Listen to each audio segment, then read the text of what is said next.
Halo dan selamat datang kembali di pembahasan mendalam kita. Hari ini kita akan menelusuri bab 21 dari buku Storyworthy karya Matthew Dix. Fokusnya di kata-kata untuk diucapkan, kata-kata untuk dihindari, plus ada selingan singkatnya juga soal obrolan cuaca. Yang ini jujur banget, misi kita kali ini, kita mau coba pahami kenapa sih tiap kata yang kita pilih itu penting banget. Nggak cuma pas cerita di panggung ya, tapi juga di obrolan kita sehari-hari. Gimana kata itu bisa jadi sihir yang memukau atau malah jadi racun yang merusak koneksi. Nah, Dix ini punya cerita pribadi yang cukup mengguncang lah. Soal gimana kata-katanya dipelintir dan ini jadi latar belakang penting pandangannya. Mari kita langsung telusuri. Iya, betul. Dan ini bukan cuma soal katakanlah tata bahasa atau kosakata yang benar aja gitu. Ini lebih dalam lagi. Gimana pilihan kata kita itu bisa membentuk persepsi orang lain. Bisa bangun jembatan emosi atau sebaliknya malah bangun tembok sama pendengar kita. Yang menarik banget dari sumber kita kali ini, Dix nunjukin lewat pengalamannya sendiri yang pahit ya. Dan juga panduan praktisnya bahwa nuansa sekecil apapun dalam bahasa itu, bisa mengubah segalanya. Ini soal kesadaran linguistik lah dalam prakteknya. Oke, mari kita mulai dari fondasinya dulu ya. Pengalaman pribadi Dix di tahun 2007. Ini benar-benar pelajaran ekstrim tentang bahaya kata kalau lepas dari konteksnya. Coba Anda bayangkan, tulisan blog pribadinya dia selama 10 tahun loh, itu dibongkar. Terus kutipan-kutipannya diambil acak. Benar-benar di luar konteks, terus disusun jadi semacam, dokumen serangan gitu, 37 halaman tebelnya. Sama pihak anonim lagi. Tujuannya itu jelas banget ya, destruktif, mau melukis Dick sebagai sosok yang kejam, terus punya kelainan seksual, dan sama sekali nggak layak ada di dekat anak-anak. Kan dia guru waktu itu. Jadi ini contoh nyata gimana kata-kata bisa dijadiin senjata buat hancurin reputasi orang. Manipulasinya juga, licik banget dan spesifik. Contoh nih ya, Dix pernah nulis di blognya, dia itu kritik merek pakaian Juicy yang naruh tulisan pas di bagian bokong celana anak SB. Dia nulis kira-kira, saya jadi sering lihat tulisan di bokong anak perempuan tiap hari. Maksudnya kan protes ya, karena mata kita alami aja gitu tertarik sama tulisan di tempat yang nggak pas itu. Nah, kutipan ini dipotong, konteks kritiknya diilangin total, jadi dia kedengeran kayak, ya ampun, kayak predator. Presis, itu kan taktik klasik cherry picking, ngambil bagian yang paling provokatif, tapi niat atau argumen asli penulisnya dibuang. Konteks itu segalanya, ya kan? Dan ngilangin konteks itu bentuk manipulasi yang bahaya banget.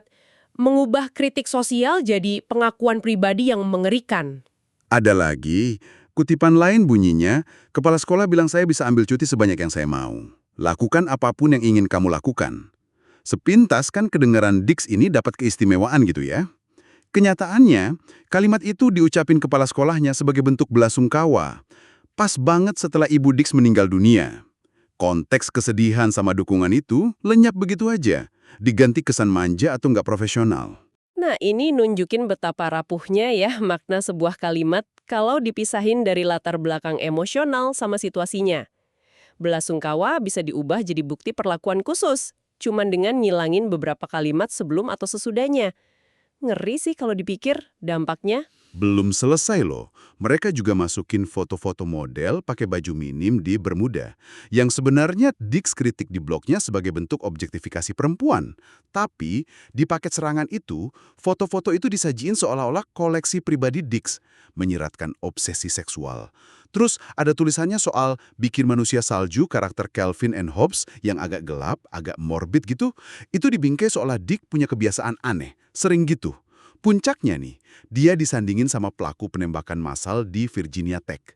Dikasih label sakit, menyimpang, kejam. Penggunaannya label-label yang penuh emosi negatif gitu, terus perbandingan sama figur kriminal yang udah dikenal luas, itu cara cepat buat memicu kemarahan sama ketakutan publik, memotong jalur logika langsung nyerang emosi. Taktik propaganda yang efektif banget sayangnya. Dampaknya, paket itu nggak cuma dikirim ke atasan Dix di distrik sekolah ya, tapi juga ke wali kota, dewan pendidikan, dewan kota. Dan ini yang paling parah, ke lebih dari 300 keluarga murid di distriknya. Dia sempat diskors 3 hari. Meskipun investigasi akhirnya ngebersihin namanya, bilang tindakannya dilindungi amandemen pertama, hak kebebasan berpendapat. Ya jelas reputasinya udah tercoreng. Kepercayaan komunitas juga terguncang pasti. Kejadian ini jadi semacam, studi kasus ekstrim lah.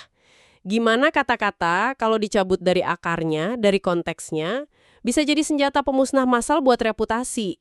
Ini menggarisbawahi tanggung jawab besar yang kita pikul tiap kali kita milih kata. Apalagi di era digital gini. Penyebaran dan manipulasi informasi kan bisa cepet banget kayak kilat. Pelajaran ini penting banget, nggak cuma buat pencerita profesional, tapi buat kita semua dalam komunikasi sehari-hari. Rasanya pengalaman pahit ini benar-benar menempa pandangan Dix ya, soal betapa krusialnya milih kata dengan hati-hati. Terutama buat orang yang pengen ceritanya didengar dan dipahami dengan benar. Sekarang, mari kita bedah panduannya di bab 21. Pertama soal profanity, kata-kata kasar atau sumpah serapah. Dix ini cenderung menghindarinya. Ini menarik sih, karena bukannya kadang kata kasar itu justru kerasa paling otentik ya, pas di momen puncak emosi gitu? Betul, ada argumen soal autentisitas itu. Tapi Dix ngelihatnya dari sudut pandang yang lebih pragmatis juga. Alasan utamanya itu jangkauan. Dia pengen ceritanya bisa diterima di berbagai platform, termasuk yang standarnya lebih ketat, kayak radio publik. Contohnya The Moth atau Acak Keluarga. Menghindari kata kasar juga, ya membuka pintu lebih lebar buat organisasi kayak sekolah, perusahaan, lembaga keagamaan buat ngundang dia. Ini soal mastiin ceritanya bisa nyampe ke sebanyak mungkin telinga tanpa kehalang filter bahasa gitu. Oh, jadi lebih ke strategi biar ceritanya lagi marketable ya, atau gampang diterima di mana-mana. Tapi dia nggak kaku kan soal ini? Tepat, dia nggak absolut kok. Ada pengecualian yang dia akui juga. Kata kasar itu bisa jadi sangat efektif. Dan dibenarin kalau dipakainya pas momen emosi yang benar-benar ekstrim. Kemarahan yang meledak, ketakutan yang mencekam. Di mana kata itu kerasa satu-satunya ekspresi yang pas dan jujur. Atau bisa juga buat humor. Tapi sebagai punchline yang nggak terduga ya, bukan jadi fondasi utama leluconnya. Pertanyaan kuncinya selalu, apakah kata ini benar-benar melayani cerita? Dampaknya sepadan nggak? Atau cuma jadi kejutan murahan yang sebenarnya nggak nambah nilai apa-apa? Oke, masuk akal. Sekarang kita ke vulgarity ya, kevulgaran. Ini beda kan sama sekedar kata kasar tadi? Iya, ini lebih nyangkut ke deskripsi hal-hal yang secara umum dianggap tabu lah, menjijikan atau nggak nyaman buat dibayangin banyak orang. Dex contohin deskripsi eksplisit soal tindakan seksual, terus fungsi atau cairan tubuh, atau hal-hal yang secara visceral bikin mual. Prinsip Biggs di sini apa dong? Soalnya kan cerita yang jujur kadang memang nyentuh hal-hal yang nggak nyaman itu. Prinsip utamanya, hormati audiens Anda. Ingat tujuan utama cerita itu kan bangun koneksi ya, bukan bikin pendengar pengen lari ke kamar mandi atau nutup telinga. Kejujuran sama otentisitas itu penting, Dix setuju kok. Tapi ada batasnya, di mana kejujuran grafis itu berubah jadi TMI, too much information, yang justru mutus koneksi karena audiens jadi jijik atau nggak nyaman banget. Pencerita punya tanggung jawab atas pengalaman emosional, bahkan fisik audiensnya. Dia punya contoh cerita gagal yang bagus soal ini. Temennya cerita soal pengalaman kencan pertama yang kacau. Gara-gara masalah pencernaan parah. Di sofa putih.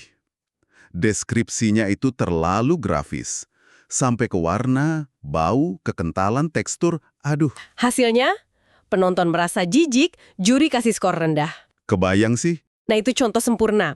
Dix nyaranin daripada ngelukisin detail yang menjijikan itu, ya cukup bilang aja sesuatu kayak terjadi sebuah insiden yang tak terduga di sofa itu.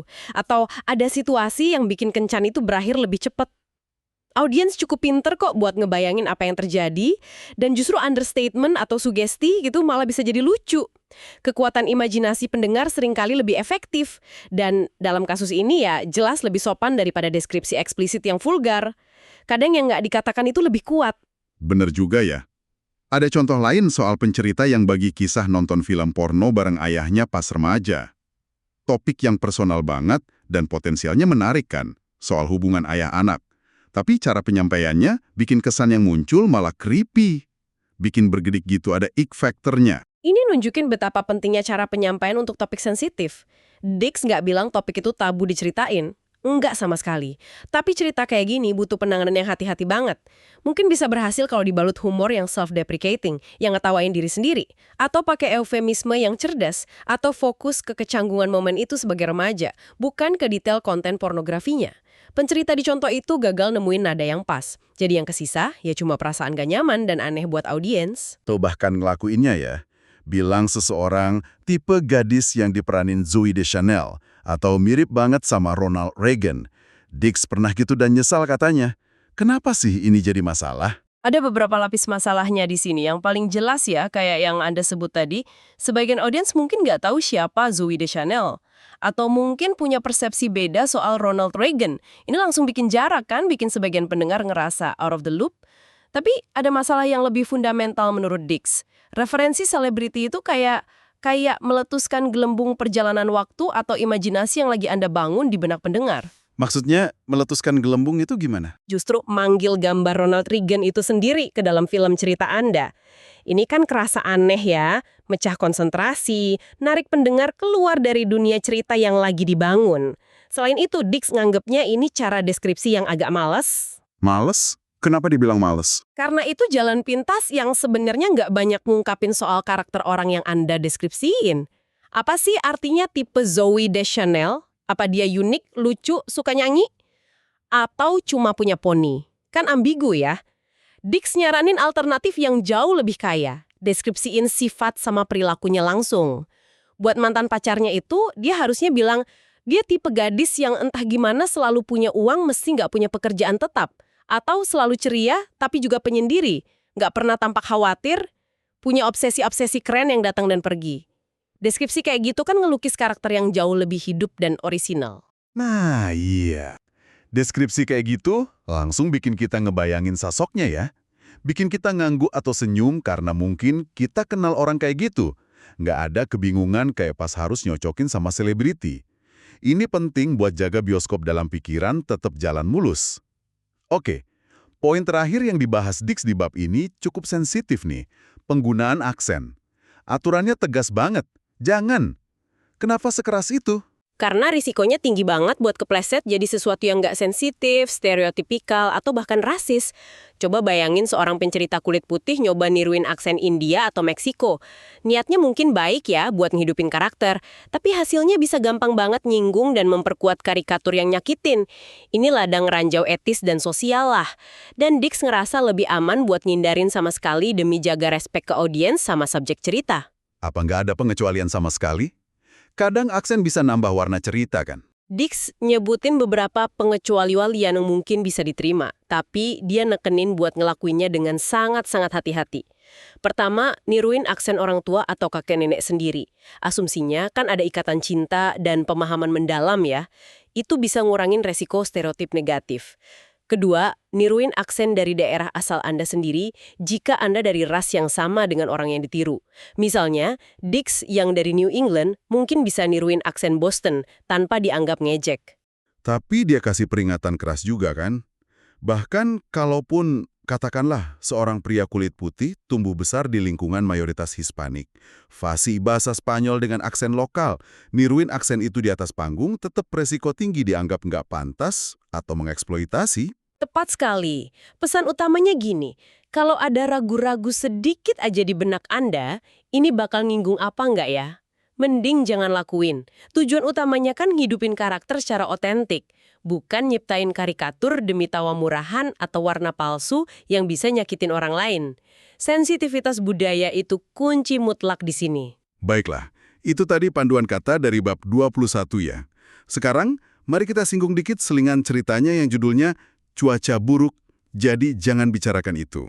Wah, Dix ini ternyata punya dendam pribadi ya sama obrolan soal cuaca. Haha, bisa dibilang gitu sih. Dia belak-belakan banget soal ini. Baginya, pembicaraan soal cuaca, wah panas ya hari ini, besok katanya hujan lagi, itu puncak kebosanan. Itu dianggapnya pengisi waktu yang nggak bermakna, musuh percakapan yang menarik, dan antitesis dari dunia yang dia idamkan. Dunia di mana orang saling nyambung lewat cerita dan ide bermakna, bukan basa-basi kosong. Sarannya pun cukup ekstrim ya. Sebisa mungkin hindari topik cuaca. Kalau kejebak, coba alihin pembicaraan. Jangan ikutan ngomentarin suhu. Kalau perlu, tinggalin aja percakapan itu. Lumayan keras ya. Memang kedengaran keras. Tapi kalau kita kaitin lagi ke tema utama kita soal pilihan kata yang sadar, ini sebenarnya pesan yang konsisten kok. Ini bukan cuma soal benci obrolan cuaca secara spesifik, tapi soal memilih secara sadar gimana kita gunain waktu dan kata-kata kita dalam interaksi sosial. Sama kayak milih kata yang tepat dalam cerita biar lebih berdampak, Dix Gerong dorong kita milih topik percakapan yang juga lebih bermakna. Kalau tujuan kita emang mau bangun koneksi yang lebih dalam, bukan sekedar ngisi hening, ini bagian dari filosofi yang lebih gede. Jadi, komunikator yang lebih baik itu berarti ikut bikin interaksi manusia jadi lebih menarik dan berarti. Wah, koneksi yang menarik, Narmatiku. Jadi, mari kita tarik benang merahnya ya dari penelusuran kita hari ini. Pertama, kata-kata itu punya kekuatan luar biasa.